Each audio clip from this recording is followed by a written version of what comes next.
The Weeping Woman, the true legend of La Llorona. There's a river that cuts through the heart of a small New Mexico town, weaving silently between the gnarled trees and weathered stones like a serpent. At night, when the winds blow cold and the mist rolls low across the ground, locals say you can hear her, La Llorona, wailing for the children she lost. But one night in 1997, that legend became something much more real for a young man named Diego Marquez. Diego was 17 that summer, working late shifts at a dusty, dimly lit diner off Highway 64. Every night after his shift ended at 2 a.m., he would hop on his bike and pedal home across a narrow wooden bridge that spanned the Rio Hondo. It was an old bridge, creaky, half-rotted, and the townsfolk always warned about lingering near the river after dark. Diego, stubborn and fearless like most teens,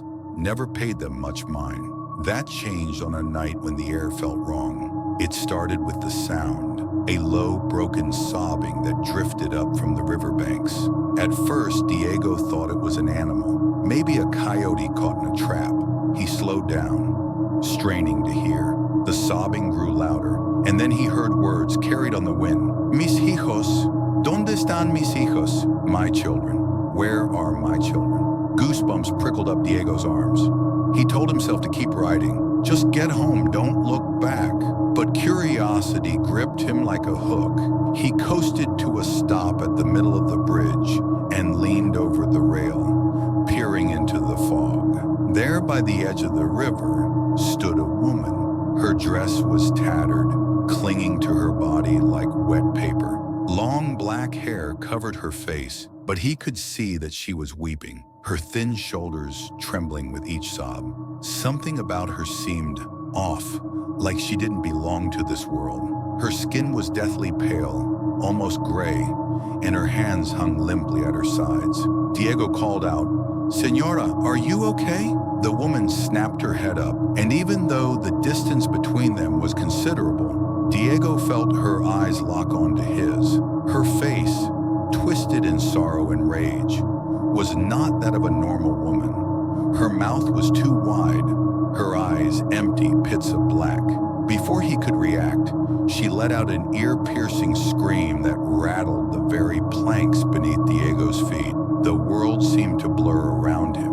He scrambled back onto his bike and pedaled harder than he ever had before, feeling a cold, unseen force tugging at his back, whispering in his ear. When he finally burst through the front door of his house, gasping and drenched in cold sweat, his abuela was waiting. Without a word, she pressed a rosary into his shaking hands and pulled him into a fierce embrace. "You saw her, didn't you?" she whispered. "La Llorona. She chooses who sees her." In the days that followed, Diego fell ill with a fever that left him bedridden. He would mutter in his sleep, crying out in terror. Sometimes his family heard him sobbing, mimicking the weeping woman's cries. Once his little sister found muddy footprints leading from the front door to Diego's bedroom. Footprints too large to belong to anyone in the family. Diego survived, but he was never the same. He avoided the river for the rest of his life. If he ever had to cross the bridge, he made sure it was in broad daylight, with others nearby. Locals still tell Diego's story, and they still hear the cries along the river some nights, just before the mist creeps in.